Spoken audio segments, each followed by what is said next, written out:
coffee and eggs, and came to a really interesting thing that happened to me. The coffee cost me $3.60, and the eggs I got totaled to $6.40. So it came out to a perfectly even $10.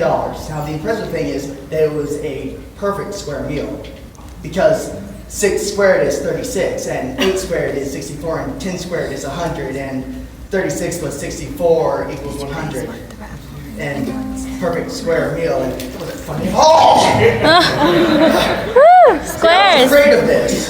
See, every time I do an open mic night, I'm always the only comedian. And you'd think that'd take a lot of pressure off me, because I don't have to be funnier than anyone else. But you're wrong, because that means I have to be the funniest one, and I'm afraid like a singer or a dancer is going to be better than me in comedy.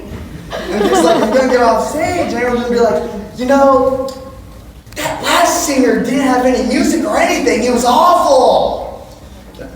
Speaking of awful, I actually had to switch hospitals recently. Not because the doctors were awful or anything, or didn't take my insurance. No, what was awful was the placement of the hospital, because it was right next to a cemetery. Now, I don't know if you've ever been in a hospital and look out the window and you can see a cemetery.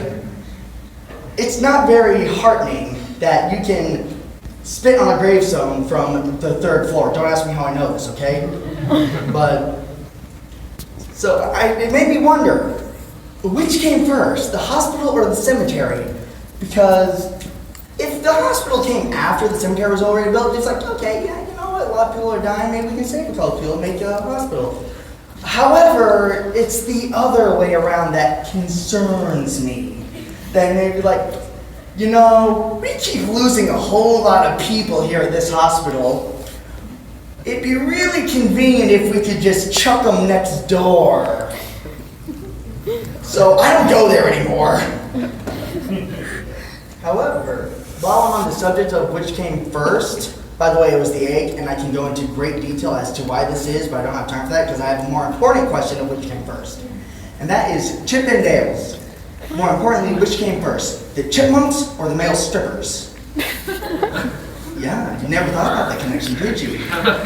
Because again, which came first is kind of an interesting debate, because either someone was sitting there, is like, all right, now I need a name for my male strip show. What you watching in the next room? Chip and Dale's? That's perfect! And then there's the other side of the coin. All right, just made these chipmunks. Need a name for them. Hey, Janine, where'd you go last weekend? Oh, Chip and Dale's? That's perfect! So that disturbs me either case. So enough about these delusional ideas of which came first. Let's talk about a story. Ready for story time? Yeah. All right, yay, thank you for actually replying. More responsive than my stuffed animal friends. Yay. Boy, I didn't laugh at that one. Another story happened a few years back. The LA had just opened up a new line on the metro because it went into a subway station. And my dad thought this would be really interesting to take me and Mom out to go see. So he got me and Mom, and we drove down to LA to go ride the metro. And I'm going to repeat that. We drove to LA to ride the metro.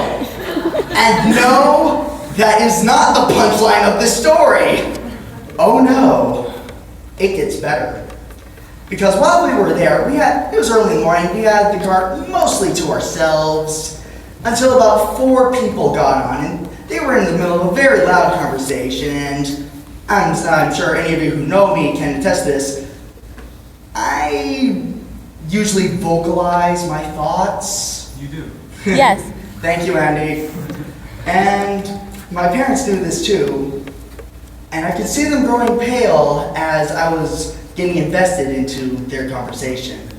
And I remember the point, and it went something like this. So I go to the 99-cent store, get dog food from my dog, you get 99 cents. So I go to the 99-cent store, give the man $1, get the dog food from the dog at 99 cents. So $1, give the man $1, I pay him $1 at the 99-cent store.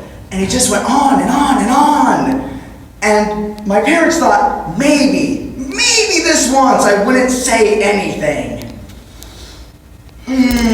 no.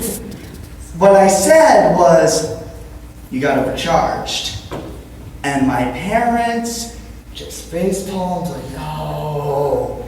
Because the man then turned to me. He's like, what do you mean I got overcharged? I'm like, went to the 99-cent store, yes? Yeah. You paid $1, right? Yeah. You got overcharged.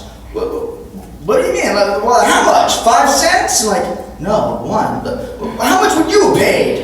99 cents. And the woman right next to him, she's like, see, that's what I'm talking about. Ignorant, you're ignorant.